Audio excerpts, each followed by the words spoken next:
नमस्कार। 4C supreme law partners के इस नए कानूनी एपिसोड में मैं एडवोकेट डॉक्टर अजय कुमार पांडे आपका स्वागत करता हूं। जी हां, मैं लगातार आपको कह रहा था कि इस चुनाव में कोर्ट की भूमिका बहुत ही महत्वपूर्ण होने जा रही है और बहुत हद तक चुनाव का परिणाम कहीं न कहीं परोक्ष रूप से कोर्ट के निर्णय भिन्न भिन्न मसलों पर करने जा रहे हैं। कुछ वैसा ही नज़ारा पेश है। एक साथ आपने देखा कि एक तरफ अरविंद केजरीवाल जी को जमानत मिली, चुनाव की फिजा बदली बताई जा रही है। इसका प्रभाव दिल्ली से लेकर बिहार के चुनाव पर स्पष्ट तौर पर देखा जा रहा है। तो दूसरी तरफ उसी वक्त उसी कोर्ट से एक दूसरी खबर आई कि बीजेपी के बाहुबली सांसद बृजभूषण शरण सिंह, जी हां, वही बृजभूषण शरण सिंह जो रेसलर फेडरेशन ऑफ इंडिया के भी चेयरपर्सन हैं, के मुख्य कर्ता धर्ता हैं और जिनको लेकर विभिन्न पार्टियां और बहुत सारे ओलंपिक स्वर्ण विजेता महिला पहलवान जंतर मंतर पर कार्रवाई के सवाल पर लंबे समय तक प्रदर्शन करते रहे।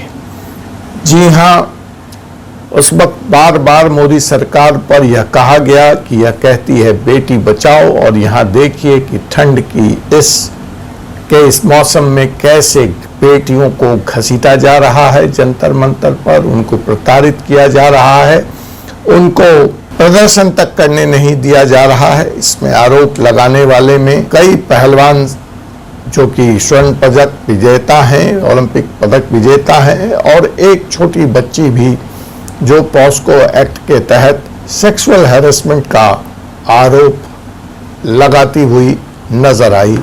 सुप्रीम कोर्ट के हस्तक्षेप से अंततः इसमें FIR दर्ज हुआ और मामला पुलिस इन्वेस्टिगेशन से होता हुआ 1000 पेज की चार्जशीट अदालत में पहुंचा, जहां की उस खबर से आप वाकिफ हैं कि जज ACMM प्रियंका राजपूत ने प्रस्तुत साक्ष्यों के आधार पर कहा है कि this is a fit case for trial, और उन्होंने इसमें चार्ज फ्रेमिंग करने की जजमेंट दी है, ऑर्डर पास किया है। तो आज के हम इस वीडियो में बात करेंगे कि अब बृजभूषण शरण सिंह का क्या होगा। अर्थात मैं उनके राजनीतिक कैरियर की बात यहां नहीं करूंगा, उनके पास कानूनी विकल्प क्या है, वो क्या क्या कर सकते हैं। क्या चार्ज फ्रेमिंग का मतलब है कि उनको सजा होकर ही रहेगी? क्या चार्ज फ्रेमिंग के इस स्टेज का मतलब है कि उनको गिरफ्तार होना पड़ेगा? क्योंकि खबरें आ रही हैं, फिलहाल वो 2 दिन के अंतरिम जमानत पर हैं। खबरें यह भी आ रही हैं कि भाजपा से वो निष्कासित किए जाएंगे, वो बीच चुनाव में गिरफ्तार होंगे, उनके बेटे से टिकट वापस लेगी भाजपा, आदि आदि। वो राजनीतिक पक्ष है, उसके बारे में हम कोई भी बात नहीं करेंगे। हम बात करेंगे उनके कानूनी विकल्पों के बारे में। चलते चलते यहाँ मैं आपको यह भी बता दूं कि पूरे 6 लोगों ने आरोप लगाया है। 5 मामलों में कोर्ट ने उन्हें चार्ज फ्रेमिंग के लिए केस को फिट पाया है और ऐसा आदेश किया है। एक केस में बृजभूषण सिंह शरण को इसी स्टेज पर एक्विटल कर दिया गया। वहां पे कहा गया कि इस 6ठे केस में बृजभूषण सिंह शरण दोषी नहीं पाए गए हैं।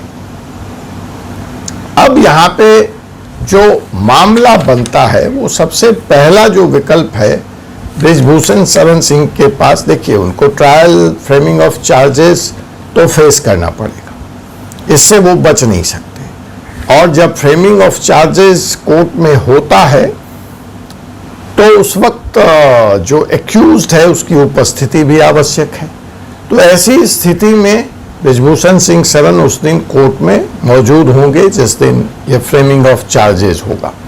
अब depending upon the seriousness and the gravity of the case, he may be arrested from there or he may be given the bail by the same court. So that is one thing. अब यहाँ पे दूसरी बात होती है कि अगर बृजभूषण सिंह शरण ये चांस नहीं लेना चाहते कि उनको कोर्ट बेल देगी उस दिन या वहीं से गिरफ्तार करके जेल भेज देगी, तो विकल्प ये है कि वह बेल की एप्लीकेशन पहले ही लगा दें और बेल मांग ले। कोर्ट को अगर लगा कि फ्लाइट रिस्क नहीं है, अब वो एविडेंस के साथ छेड़छाड़ नहीं कर सकते, किसी भी तरह से केस को प्रभावित नहीं कर सकते क्योंकि इसमें चार्जशीट फाइल हो चुकी है, तो कोर्ट उनको बेल दे सकता है। देखिए बृजभूषण सिंह शरण पे किस किस सेक्शन में चार्ज है। पहले तो उनके ऊपर सेक्शन 354 जो कि assault with intent to outrage the modesty का चार्ज है। दूसरा चार्ज उनके ऊपर सेक्शन सेक्सुअल हैरेसमेंट का है, डेक्ट इन सेक्शन 354A, और तीसरा चार्ज उनके ऊपर क्रिमिनल इंटीमिडेशन, डराने धमकाने, सेक्शन 506 का भी है। तो ये चार्जेस हो गए, बेल की प्रक्रिया आपको समझा दी।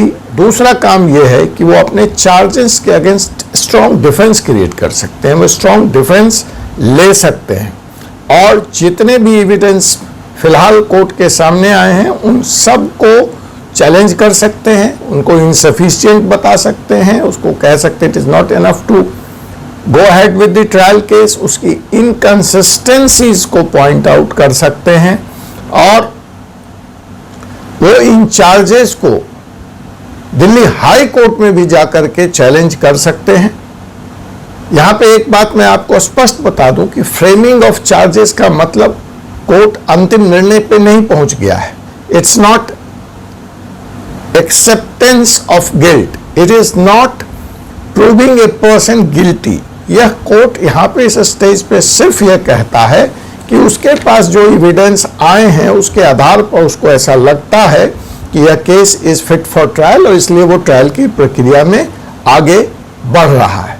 तो ऐसी स्थिति में अगर बृजभूषण सिंह शरण एफोर्ड कर सकते हैं तो वो सामने से आके ट्रायल फेस कर सकते हैं और फिर उस स्थिति में क्रॉस एग्जामिनेशन करेंगे वो विटनेसेस को, जिसमें उनको वो एक्सपोज करेंगे, उस दलीलों की खामियां निकालेंगे, उसके जो कंट्राडिक्शंस हैं वो सारी चीजें वो लेकर आएंगे। अगर बृजभूषण सिंह शरण को या उनके वकीलों को या उनकी कानूनी टीम को लगता है कि यह केस एविडेंस के आधार पर बहुत ही वीक केस है या अपने पांव पे खड़ा नहीं हो पाएगा या आगे नहीं चला जाएगा, तो वो डिस्चार्ज, इसी स्टेज पे डिस्चार्ज की एप्लीकेशन भी कोर्ट में फाइल कर सकते हैं और अपने को डिस्चार्ज किए जाने की मांग कर सकते हैं on the basis of weak evidences. तीसरा या चौथा विकल्प जो है, जैसा कि इसमें बताया जाता है कि बृजभूषण सिंह शरण का यह दावा है कि जिस दिन यह घटना होना बताया जा रहा है वो इंडिया में ही मौजूद नहीं थे, तो इसको हम लोग एलिबाई एविडेंस कहते हैं। तो वो अपने सपोर्ट में एलिबाई एविडेंस लेकर आ सकते हैं, फ्लाइट की टिकट, होटल का स्टे और जो विटनेसेज हैं उनके समर्थक, उनको भी वो आगे ला जा सकते हैं। बृजभूषण सिंह शरण का यह भी कहना है जब यह आंदोलन शुरू हुआ था तो काफी लंबे समय तक दूसरे विषयों पर था और इसमें ये सेक्सुअल हैरासमेंट वाली कोई बात ही नहीं थी। उनको फेडरेशन से अध्यक्ष के उनके तौर तरीकों से लोगों को नाराजगी थी, उनको फेडरेशन के अध्यक्ष पद से हटाने की बात हो रही थी। फिर अचानक इसमें पॉलिटिकल उबाल आया और कुछ राजनीतिक पार्टियों ने साजिश करके, जिसमें उनका इशारा भाजपा के भी नेताओं पर है, कांग्रेस को वो मुख्य रूप से इसके साजिशकर्ता मानते हैं, जिसकी लीड में यह सेक्सुअल हरासमेंट वाला एंगल उनके खिलाफ डाला गया ताकि उनके राजनीतिक कैरियर की हत्या पहले हो जाए। उनको तो जो सजा अपराध प्रूव होने के बाद जब होगा तब होगा, और उसका परिणाम यह हुआ कि बृजभूषण सिंह शरण को भाजपा ने टिकट नहीं दिया। यह दिगर बात है कि उनके बेटे फिलहाल उसी केसरगंज से चुनाव भाजपा के टिकट पर लड़ रहे हैं। और अंतिम कि अगर इन सारे प्रोसेस से गुजर करके बृजभूषण सिंह शरण को इस केस में सजा हो जाती है तो वो दिल्ली हाई कोर्ट अपील में भी जा सकते हैं और वहां पर जो ट्रायल की कमियां रह गई हैं, खामियां रह गई हैं, उनको पॉइंट आउट कर सकते हैं और कोर्ट से अपने सजा को कम किए जाने या बिल्कुल उनको बाइज्जत बरी किए जाने की अपील कर सकते हैं। उसके पूर्व भी ब्रिजभूषण सिंह सरन के पास सेक्शन 482 सीआरपीसी में हाई कोर्ट जाकर इस एफआईआर को क्वैश कराने का भी अधिकार है। मैंने आपको इस वीडियो के माध्यम से यह समझाने की कोशिश की है कि कोई भी व्यक्ति जिसके खिलाफ क्रिमिनल फौजदारी मामलों में अगर अपराध कायम हो गया है तो उसके कानूनी विकल्प क्या क्या हैं। एफआईआर होना, चार्जशीट फाइल होना, फ्रेमिंग ऑफ चार्जेस होना ऐसा नहीं है कि आपके मुकदमे की अंत हो गई है, आपको सजा ही हो गई है।